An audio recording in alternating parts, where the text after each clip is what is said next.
First of all thanks for being here in my YouTube channel. तो जैसे previous video में आपने rank of matrix क्या होता है, उसके नोट पॉइंट और कैसे आइडेंटिफाई और सॉल्व करते ये देखा था। तो उसी से रिलेटेड आप बोल सकते हो, उसी का एप्लीकेशन है सॉल्यूशन ऑफ साइमल्टेनियस इक्वेशन, जिससे कंसिस्टेंसी बोलते हो। तो ये कंसिस्टेंसी कैसे सॉल्व करते हैं, एक नॉर्मल जनरल फॉर्म की इक्वेशन कंसीडर कर लेता हूं मैं। This simultaneous equation of the form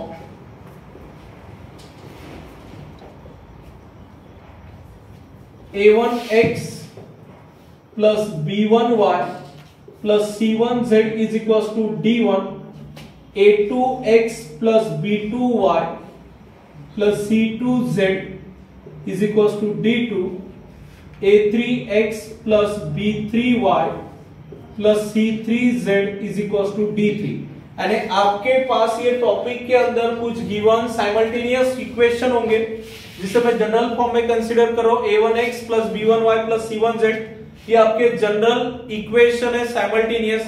इसे आगे सॉल्व करने के लिए सबसे पहला काम है, आप इसे मैट्रिक्स के फॉर्म में लिखोगे तो इसका मैट्रिक्स फॉर्म बनेगा ax is equals to p। अब वो साइमल्टेनियस इक्वेशन को आप मैट्रिक्स के फॉर्म में लिख रहे हो, तो मैट्रिक्स फॉर्म बना आपका ax equals to b। फिर यहाँ पे ये कैपिटल A क्या है, तो कैपिटल A होता है आपका coefficient matrix.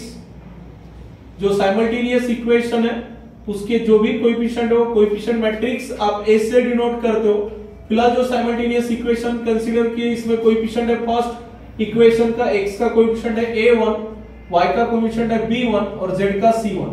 Similarly A2, B2, C2, A3, B3, C3। उसके साइड में मैंने कैपिटल X जो दिया हुआ है आपका वेरिएबल मैट्रिक्स, और फिलहाल जो मैंने नॉर्मल इक्वेशन कंसीडर किए हैं साइमल्टेनियस, उसमें वेरिएबल प्रेजेंट है X, Y और Z।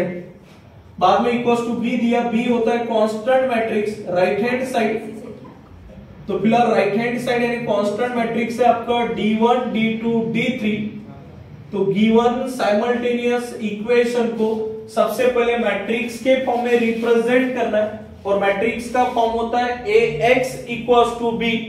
फिर इसी को आप कन्वर्ट करते हो आगे अजुमेंटेड मैट्रिक्स, देन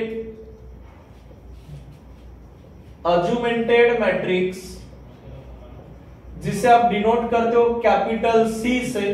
तो augmented matrix capital C equals to matrix A double dot P। Augmented matrix आप C से डिनोट करते हो, और C means matrix A and matrix B, इन दोनों का कॉम्बिनेशन होता है। आगे आप रैंक फाइंड करने वाले हो, तो उस समय आपको सेपरेट रैंक आइडेंटिफाई होने के लिए बीच में मैंने ये डबल डॉट दिए, उससे आपको पता चलेगा कि इस डॉट से पहले A और डॉट के बाद B प्रेजेंट है। तो गिवन इस A और B को मैंने अजुमेंटेड मैट्रिक्स कैपिटल C में कन्वर्ट किया है, तो C का फॉर्मूला बना है matrix A double dot B। इसके बाद फिर आप इसकी रैंक फाइंड करते हो, और रैंक फाइंड करने के लिए फिर कंसिस्टेंसी के लिए कंडीशन चेक करते हो। फॉर कंसिस्टेंस और अनकंसिस्टेंस, अब यहां से दो कैटेगरी, कंसिस्टेंस और अनकंसिस्टेंस। कंसिस्टेंस मींस होता है सॉल्यूशन, कंसिस्टेंस मींस जो भी गिवन साइमल्टेनियस इक्वेशन है उसके जो सॉल्यूशन पॉसिबल है, यानी consistence means system of equation having solution, और unconsistence means system has no solution. अब कंसिस्टेंस के लिए कंडीशन है rank of A is equals to rank of C। तो वही अनकंसिस्टेंस के लिए कंडीशन है rank of A is not equals to rank of C। फिर कंसिस्टेंस के अंदर दो पॉसिबिलिटी आती है। फर्स्ट पॉसिबिलिटी है यूनिक सॉल्यूशन, कंसिस्टेंस के लिए था rank of A equals to rank of C। तो वही अनकंसिस्टेंस यानी नो सॉल्यूशन के लिए था rank of A is not equals to rank of C। फिर कंसिस्टेंस के अंदर यानी सॉल्यूशन के अंदर दो पॉसिबिलिटी है। फर्स्ट पॉसिबिलिटी है for unique solution. Unique solution का मीनिंग होता है जो आपके गिवन साइमल्टेनियस इक्वेशन में वेरिएबल है x y z, उनकी कोई सिंगल वैल्यू, यानी x की यूनिक वैल्यू है 5 अगर आंसर आया x के लिए, तो x इक्वल्स टू 5 है, और 6, 7, 8 से आप रिप्लेस नहीं कर सकते, यानी उसको single solution unique value possible है। तो यूनिक सॉल्यूशन के लिए कंडीशन है कंसिस्टेंस के अंदर आप यूनिक सॉल्यूशन देख रहे हो तो ये कंडीशन तो कंपलसरी होनी ही चाहिए, यानी rank of A equals to rank of C. But आगे होता है R equals to N, R में जो भी आपका रैंक का नंबर मिलने वाला है 1 2 3 4 5, और एन मींस क्या होता है, तो where N equals to number of variable, N means number of variable.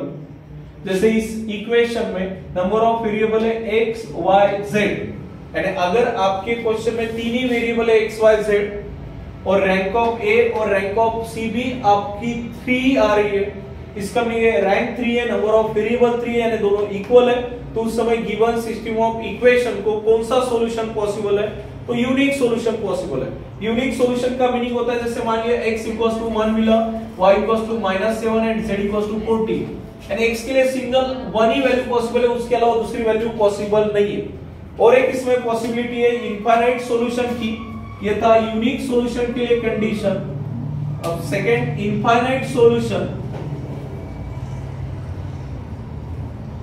और इनफाइनाइट सॉल्यूशन के लिए कंडीशन है rank of A is equals to rank of C is equals to R but less than N. Unique solution में क्या था, are equals to N, अरे जितने number of variable है उतनी आपको अगर रैंक मिल रही है तो उस समय यूनिक सॉल्यूशन पॉसिबल है। बट इनफाइनाइट सॉल्यूशन आप आइडेंटिफाई कैसे करोगे, आपको जो रैंक मिली है वो नंबर ऑफ वेरिएबल से छोटी है। जैसे इस इक्वेशन में x y z 3 वेरिएबल है, तो रैंक ऑफ ए और रैंक ऑफ सी आपको 2 मिली, यानी नंबर ऑफ वेरिएबल से छोटी है, उस समय इस सिस्टम को कौन सा सॉल्यूशन पॉसिबल है, इनफाइनाइट सॉल्यूशन पॉसिबल है। इनफाइनाइट सॉल्यूशन का मीनिंग होता है सपोज आपके पास x इक्वल्स टू मिला k - 4, y इक्वल्स टू मिला k + 13 और z इक्वल्स टू मिला k/7।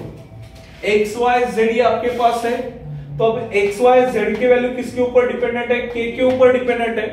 कि अगर मैं 1 रखता हूं तो x y z के वैल्यू चेंज होंगे, 2 रखूंगा तो उसके हिसाब से, 3 रखूंगा तो उसके हिसाब से, 4 रखूंगा तो उसके हिसाब से x y z की वैल्यू मिलेगी। यानी यहाँ पे कितने सॉल्यूशन पॉसिबल है, तो इनफाइनाइट सॉल्यूशन पॉसिबल है x y z के लिए। तो इनफाइनाइट सॉल्यूशन के लिए कंडीशन है rank of a equals to rank of c equals to r less than n। तो ये था आपके consistency and application of rank, यानी कंसिस्टेंसी यानी सॉल्यूशन ऑफ साइमल्टेनियस इक्वेशन। सबसे पहला काम रहेगा आपका जो भी साइमल्टेनियस इक्वेशन है उसे मैट्रिक्स के फॉर्म में रिप्रेजेंट करना, और मैट्रिक्स का फॉर्म है ax इक्वल्स टू b।